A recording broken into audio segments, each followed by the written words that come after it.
legenda asal mula kota Jakarta, Jayakarta, kemenangan yang diraih dengan cerdik. Pada zaman dahulu, jauh sebelum kota Jakarta dikenal dengan gedung pencakar langit dan jalanan sibuk, wilayah ini hanyalah sebuah perkampungan nelayan kecil yang berada di tepi laut. Kampung itu berada di daerah yang kini dikenal sebagai muara Sungai Ciliwung. Wilayah ini subur, penuh dengan hasil laut dan menjadi tempat tinggal masyarakat yang sederhana namun gigih. Kampung tersebut bernama Sunda Kelapa. Sunda Kelapa merupakan pelabuhan penting bagi kerajaan Sunda Pajajaran yang dipimpin oleh Prabu Siliwangi. Pelabuhan ini menjadi pusat perdagangan rempah-rempah dan hasil bumi, tempat para pedagang dari Arab, Tiongkok, India, dan Nusantara berlabuh dan saling bertukar barang serta budaya. Namun ketenangan itu tak bertahan lama.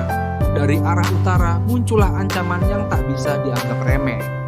Kesultanan Demak dan Cirebon yang ingin menguasai pelabuhan strategis tersebut. Pangeran Fathaillah Aryang, seorang panglima tangguh dari Kesultanan Demak yang juga beraliansi dengan Cirebon, ditugaskan untuk merebut Sunda Kelapa dari kekuasaan kerajaan Pajajaran, bukan hanya karena kepentingan politik, tetapi juga sebagai bagian dari penyebaran agama Islam yang mulai berkembang di tanah Jawa. Ketika berita tentang serangan ini sampai ke telinga Prabu Siliwangi, dia segera memerintahkan panglimanya untuk memperkuat pertahanan Sunda Kelapa. Benteng-benteng diperkuat, pasukan dipersiapkan, dan kapal-kapal penjaga laut mulai berpatroli siang dan malam. Prabu Siliwangi percaya bahwa kekuatan tempur yang dimiliki kerajaan Pajajaran sudah cukup untuk menangkal serangan musuh. Namun Pangeran Fathaillah bukan orang sembarangan. Ia dikenal cerdik dan bijaksana. Ia memahami bahwa jika menyerang secara langsung banyak pasukannya akan gugur dan kemenangan akan sulit diraih. Maka ia menyusun rencana lain. Ia berpura-pura ingin berdagang dengan rakyat Sunda Kelapa. Ia mengirim beberapa anak buahnya untuk tinggal dan berdagang, membawa rempah-rempah dan kain dari Demak, sambil memata-matai kekuatan benteng dan posisi prajurit. Rakyat Sunda Kelapa tak curiga. Pedagang dari luar memang sudah biasa datang dan pergi, bahkan disambut hangat. Dari sinilah Pangeran Fathaillah mendapatkan banyak informasi berharga. Ia mengetahui titik-titik lemah pertahanan Sunda Kelapa dan bahkan kebiasaan prajurit yang menjaga benteng. Setelah merasa cukup siap, pada tanggal 22 Juni 1527, Pangeran Fathaillah memimpin pasukannya menyerang Sunda Kelapa. Serangan dilakukan dari 3 arah: laut, sungai, dan daratan. Karena informasi yang ia kumpulkan selama ini begitu rinci, pasukan Pajajaran tak sempat mengantisipasi.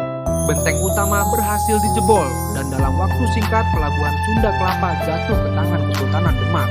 Kemenangan ini menjadi simbol penting.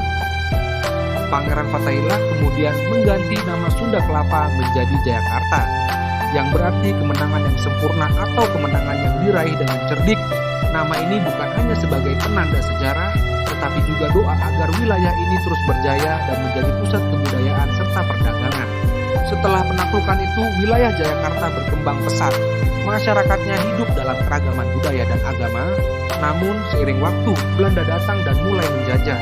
Mereka kemudian mengubah nama Jayakarta menjadi Batavia yang bertahan selama ratusan tahun hingga masa kemerdekaan Indonesia. Setelah Indonesia merdeka pada tahun 1945, nama Jakarta diresmikan sebagai ibu kota negara. Nama itu berasal dari Jayakarta sebagai bentuk penghormatan terhadap sejarah dan perjuangan para leluhur. Pesan moral, kecerdikan lebih kuat daripada kekuatan semata. Pangeran Fathaillah tidak menang karena jumlah pasukannya, melainkan karena kebijaksanaan dan strategi yang matang. Jika suka, mohon subscribe. Jika ada cerita lain, silakan tulis di komentar. Cuma itu tadi.